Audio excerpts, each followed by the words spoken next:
आदाब अजमत times Urdu news channel में आप तमाम का खैर मकदम है।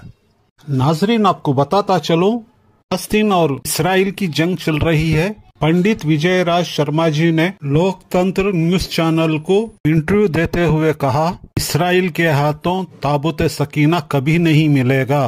पंडित विजय राज स्वामी जी कुरान और बाइबल का तबसरा करते हैं और उन्हीं की जबानी सुनिए। इजराइलों की ताकत थी, यहूदियों की ताकत थी।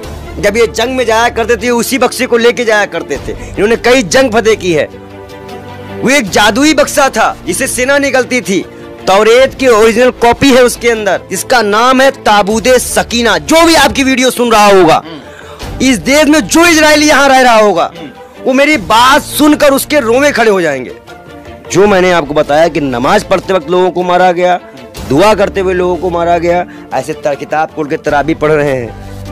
एक पावन किताब है, इसको लातों से मार रहे हैं लोग। 1,24,000 नबी जो की सजदा किए हैं, नमाज पढ़े हैं। मस्जिद अक्सा में उन्होंने नमाज पढ़ाई थी 1,24,000 नबियों को। 40 करोड़ लोगों की जिन्होंने अल्लाह और कुरान की बात करके मोदी जी मस्जिद में जाके बोलते थे, क्या उनसे बड़े हो गए इजरायली? और सारी इस्लामिक कंट्रियां एक होकर इजराइल को मिटा दें, खत्म कर। मैं यहाँ पूजा कर, ये एक नहीं 1000 वीडियो आई है कि अभी रमजान में जब वो दुआ में अल्लाह को याद करता था तब उसको धक्का दिया जाता था। आप सोचिए, ये कौन लोग हैं? ये वो लोग हैं जिनके रहने को यहूदी इजराइली यहूदी कौन? और ये याकूब के ही नाम से इनका वंशज है यहूदी। हाँ, और ये जिसको ढूंढना चाह रहे हैं, जो ये चाह रहे हैं फिलिस्तीन में, जो मांग रहे हैं, जो इनकी खोज है, वो इनको नहीं मिलेगा। जिसका नाम है ताबूत सकीना। जो भी आपकी वीडियो सुन रहा होगा, इस देश में जो इजरायली यहाँ रह रहा होगा, वो मेरी बात सुनकर उसके रोंवे खड़े हो जाएंगे कि इस पंडित को ताबूत सकीना के बारे में कैसे पता, क्योंकि मुसलमानों को भी इसके बारे में। इजरायलियों की ताकत थी, यहूदियों की ताकत थी। जब ये जंग में जाया करते थे उसी बक्से को लेके जाया करते थे। इन्होंने कई जंग फतेह की है। वो एक जादुई बक्सा था जिससे सेना निकलती थी। तौरेत की ओरिजिनल कॉपी है उसके अंदर। कई नबियों के पहने हुए कुछ उनके चीजें हैं, उनके कपड़े हैं उनके अंदर। वो एक ताकतवर बक्सा है। और जो ये दीवालों में जाके रोते हो लोग, ये इजरायली रोते हैं। अच्छा। ये पक्के मकान इनके पहला पक्का मकान बनता ही नहीं था, ये कपड़े के मकान में रहते थे। ये इजराइलों का इतिहास है। जितने भी इजरायली मेरी वीडियो सुन रहे होंगे, उनके रोंगटे खड़े हो जाएंगे कि हिंदुस्तान का एक सा दिखने वाला बाल योगी महाराज मेरी पोल खोल दिया। ये लोग मतलबी होते हैं। ये लोग एक चीज मैं बताता हूं, इनका कॉन्फ्लिक्ट क्या है इस्लाम में। अल्लाह ने 4 किताबें आसमानी भेजी, तौरेत, अंजीर और एक और है, और कुरान, एक और किताब है। 4 किताबें भेजी। उन चारों में 3 किताब जो है वो एक ही उम्मत के लिए, एक नबी के हाथ से भेजी। वो उसी उम्मत के लिए थी और उसी के लिए थी। लेकिन जो लास्ट पैगंबर हजरत मोहम्मद साहब आए, उनको जो कुरान मिली वो पूरे इस्लाम के लिए थी, पूरे उम्मत के लिए थी। एक सजदा किए हैं, नमाज पढ़े हैं हमारे नबी मोहम्मद साहब के मार्फत से। मस्जिद अक्सा में उन्होंने नमाज पढ़ाई थी 1,24,000 नबियों को। ये इस फिलिस्तीनियों का मानना है। और यहूदियों का था, हिटलर ने भगाया कुत्तों की तरह, तुमने उनसे कब्जा करवा लिया। देश के प्रधानमंत्री को अगर विदेश नीति ये बात करनी चाहिए तो क्या वो हमको बताए कि जब वो 2017-18 में फिलिस्तीन इजराइल की यात्रा जब वो किए थे, तो हाइपेनेशन थ्योरी जो उन्होंने दी थी कि ना हम इजराइल के भी साथ हैं और फिलिस्तीन के भी साथ हैं, जबकि हमारे देश में भी स्वतंत्रता सेनानी हम रह चुके हैं, हमारे लोग रह चुके हैं। हमने भी ब्रिटिश अंग्रेजों से अपने देश को आजाद कराया है। तो क्या अगर फिलिस्तीनी के हमबास जो कि वहां उसको चरमपंथी अगर वो करते हैं, तो क्या हमारे माओवादी और नक्सलवादी ऐसे नहीं है हमारे यहां पर? क्या हमारे यहाँ पे और भी लोग नहीं है जो अपने लिए अधिकार मांग रहे हैं, अपने लिए अलग मांग रहे हैं? फिर आप खालिस्तान को क्या कहोगे? आप एक खालिस्तान के लिए कांग्रेस रिश्ता तोड़ दिए, वो आतंकवादी एजेंडे चला रहे थे आपके कहने के अनुसार, तो फिर आप भी तो ये आतंकवादी का साथ दे रहे हैं ना इजराइल का, क्योंकि वो दूसरे के मुल्क पे कब्जा कर रहा है। अमेरिका इसमें अपना बदला लेना चाह रहा है। अमेरिका चाह रहा है कि ईरान बोल दे और एक और मुसलमान कंट्री को हम तबाह बर्बाद कर दे, जैसे इराक को किए थे। ये बहुत मसला है। आप पूछो हमें कैसे पता? कैसे पता? यूपीएससी स्टूडेंट है हम, मोदी की तरह अनपंग हुआ टेक नहीं है, योगी जी की तरह घंटी नहीं बजाते, नहीं करते हम। इसलिए मैंने आपको जो रिपोर्ट दी उसमें इजराइलियों को भी शामिल किया। अब आते हैं इजराइलियों के एक इतिहास पे, और मैं आपको अच्छी बात बता दूं।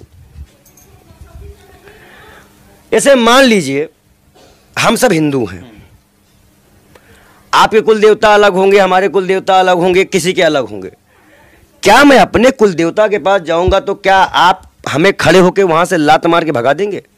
जबकि हमारे पूर्वज, हमारे धर्म का एक ही है, अल्लाह। जब फिलिस्तीनी मस्जिद अक्सा में जाते थे, आज उनको क्या किया गया बताया आपको? क्या किया गया? आज आपने बम ब्लास्ट कर दिया। इससे पहले आप मस्जिदों में हमला करते थे।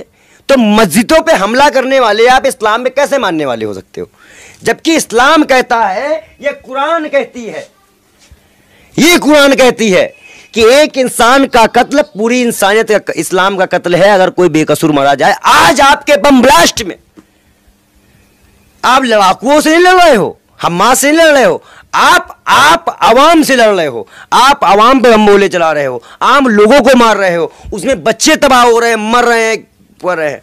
अब भारत ने कभी ऐसे युद्धों का समर्थन नहीं किया, लेकिन मोदी जी तो कर रहे हैं। इतिहास है इस देश के प्रधानमंत्री के लिए।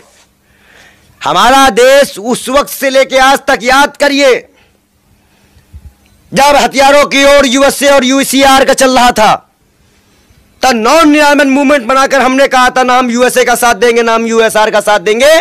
हम तृतीय विश्व की मांग करके तृतीय विश्व युद्ध में हमारा संस्थापक देश रहा है, नेहरू जी संस्थापक रहे थे उसके। हमने कभी हिंसा का नहीं दिया था, निशस्त्रीकरण का प्रचार किया था, निशस्त्रीकरण का प्रचार किया था। और आज तक हमें, अगर पाकिस्तान के पास परमाणु ना होता तो हमें, और चाइना के पास परमाणु ना होता तो हमें भी परमाणु जमाने की कोई जरूरत नहीं थी। हम जियो और जीनो दे की भाषा में बात करते थे, लेकिन इस देश के प्रधानमंत्री ने काला इतिहास दिया। आज अगर वो मानते हैं तो क्या 40 करोड़ मुसलमान की आस्था इजरायलियों से बड़ी हो गई? 40 करोड़ लोगों की, जिन्होंने अल्लाह और कुरान की बात करके मोदी जी मस्जिद में जाके बोलते थे, क्या उनसे बड़े हो गए इजरायली? क्या नरेंद्र मोदी अल्लाह से बड़े मानते हैं इजराइल को? ये मेरे भी तो सवाल। ये चुनावी तौर पे समर्थन है इजराइल का, राजनीतिक और विदेश नीति देख के नहीं है।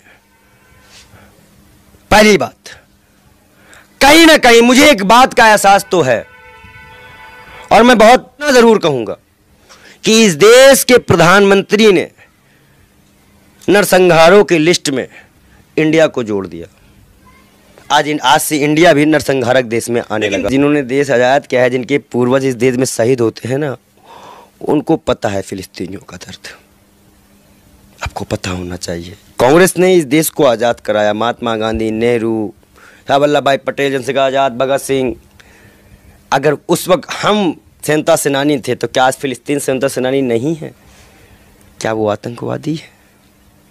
क्या वो मैं अगर अपने राम मंदिर जाऊँ, मुझे वहाँ से भगाया जाए, या मान लीजिए मुसलमान आके वहाँ कब्जा कर ले और हिंदुओं को भगाना शुरू कर दे राम मंदिर से, किया है। लेकिन मैं चाहता हूँ कि सभी इस्लामिक कंट्रियाँ 10-15 लोगों को मिलाकर एक टीम बनाकर इंडिया से, फिलिस्तीन से, टर्की से वहाँ भेजे, और सारी इस्लामिक कंट्रियाँ एक होकर इजराइल को मिटा दें, खत्म कर दें। इजराइल को खत्म कर दें।